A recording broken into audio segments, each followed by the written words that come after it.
आप देख रहे हैं खबरें 24। राजस्थान के धौलपुर जिले के प्रभारी मंत्री जवाहर सिंह बेडम ने जिले में बजट घोषणाओं की समीक्षा की। उन्होंने अधिकारियों को समयबद्ध क्रियान्वयन के निर्देश दिए। जवाहर सिंह बेडम ने बताया कि पिछले वर्ष सरकार द्वारा बजट में जो घोषणा की गई थी वह लगभग पूरी हो चुकी है। उन्होंने बताया कि जो घोषणाएं बाकी रह गई थी उनके वित्तीय स्वीकृति जारी कर दी गई है। जिले में कई महत्वपूर्ण योजनाएं चल रही हैं। इस वर्ष के बजट को लेकर प्रभारी मंत्री ने धौलपुर को दी गई सौगातों के क्रियान्वयन के निर्देश दिए हैं। जवाहर सिंह बेडम ने बताया कि सड़क निर्माण के लिए बड़ा बजट आवंटित किया गया है। उन्होंने बताया कि धौलपुर जिले में धौलपुर लिफ्ट परियोजना और कई परियोजनाओं के लिए 950 करोड़ रुपए दिए गए हैं। धौलपुर हवाई पट्टी की मरम्मत के साथ साथ 33 केवी का एक विद्युत सब स्टेशन शुरू करने के लिए बजट दिया गया है। इसके अलावा राजाखेड़ा में कृषि उपज मंडी के साथ पॉलिटेक्निक कॉलेज में सिविल ब्रांच शुरू करने के लिए घोषणा की गई है। इसके साथ ही उन्होंने बताया कि बजट में ग्रामीण और शहरी विकास पर विशेष ध्यान दिया गया है। मनरेगा में 3,400 लाख मानव दिवसों का सृजन होगा। सरकारी नौकरियों में 1.25 लाख पदों पर भर्ती होगी और लखपति दीदी योजना में 20 लाख महिलाओं को जोड़ा जाएगा। 1000 ट्यूबवेल और 1500 हैंडपंप लगाए जाएंगे। प्रभारी मंत्री ने कहा कि सरकार पारदर्शी और संवेदनशील प्रशासन दे रही है। जन कल्याणकारी योजनाओं का व्यापक प्रचार किया जाएगा। बैठक में भाजपा जिला अध्यक्ष सत्येंद्र पाराशर, बाड़ी विधायक जसवंत सिंह गुर्जर, धौलपुर विधायक प्रत्याशी डॉक्टर शिवचरण कुशवाहा, राजाखेड़ा विधायक प्रत्याशी नीरज अशोक शर्मा, जिला कलेक्टर, पुलिस अधिकारी और अन्य प्रशासनिक अधिकारी मौजूद रहे। जुलाई से लेकर अब तक 6 महीने में हमारे 24-25 के बजट की घोषणाओं की क्रियान्विति पूरे राजस्थान में देखें तो 85%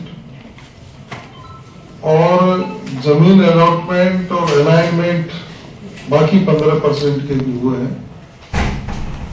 उसके मायने यह है कि हम 100% धरातल पर पहुंचकर उन घोषणाओं को क्रियान्वित कराने में सरकार सफल रही है। 19 फरवरी को जब 2025 और 26 का बजट पेश हुआ तो मैं आभार व्यक्त करूंगा प्रदेश के मुख्यमंत्री जी का। उन्होंने तुरंत बाद प्रभारी सचिवों को, प्रभारी मंत्रियों को निर्देश दिए कि हमारा बजट प्रस्तुति का उद्देश्य सिर्फ आंकड़े प्रस्तुत करना नहीं है। आंकड़ों के मकड़ जाल में तो कांग्रेस की सरकारें ही फंसी रही। उनकी बजट घोषणाएं आपको सैकड़ों ऐसी गिना देंगे जो धरातल पर आज तक नहीं उतरी। हम जनता के प्रति जवाबदेह हैं। हमारी बजट घोषणाएं धरातल पर उतरे और जनता को समर्पित हों। इसलिए स्वयं जिलों में जाकर उनकी क्रियान्विति की प्रगति की रिपोर्ट और वहां के जनप्रतिनिधियों से चर्चा कर उसको समयबद्ध तरीके से पूरा कैसे कर सकते हैं, इस योजना पर चर्चा करनी चाहिए। आज हमको धन्यवाद देना चाहिए। 2025-26 के बजट में धौलपुर लिफ्ट परियोजना एवं काली तीर परियोजना के समयबद्ध क्रियान्वयन हेतु 950 करोड़ रुपए की राशि का प्रावधान धौलपुर के लिए राजस्थान की सरकार ने किया है। विष्णुदा धौलपुर हवाई पट्टी का उन्नयन कर चरणबद्ध रूप से बड़े हवाई जहाज उतरने योग्य बनाया जाएगा। बहुत बड़ा काम धौलपुर के लिए। 1 करोड़ की लागत से समौला पोखर से Kharagpur road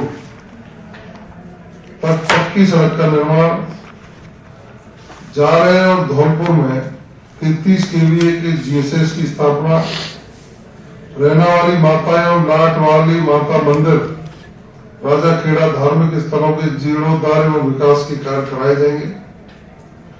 Dholpur polytechnic college में सिविल ब्रांच का संचालन किया जाएगा।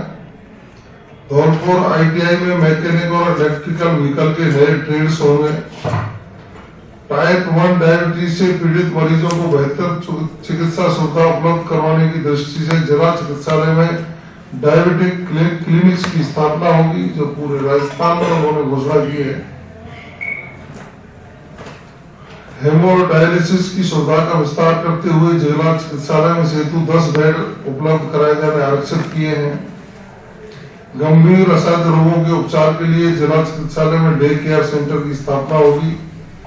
जिले में प्रमुख स्थानों को चिन्हित कर श्रीअन्न के उत्पाद आमजन को आसानी से उपलब्ध कराने एवं प्रचलन में लाने हेतु मिलेट उत्पाद आउटलेट्स खोले जाएंगे। राजाखेड़ा में कृषि मंडी खोली जाएगी। बाघ परियोजना करौली धौलपुर में स्थित चौकी नाका एवं एंटी पैचिंग कैंप में मूलभूत सुविधाओं का विकास होगा। जिला मुख्यालय पर वेस्ट टू वेल्थ पार्क की स्थापना की जाएगी। अब हम ये स्पेशल धौलपुर के अलावा हमारा पूरे बजट को अपन देखते हैं तो इस बजट को हम समावेशी विकास और सर्वजन हिताय सर्वजन सुखाय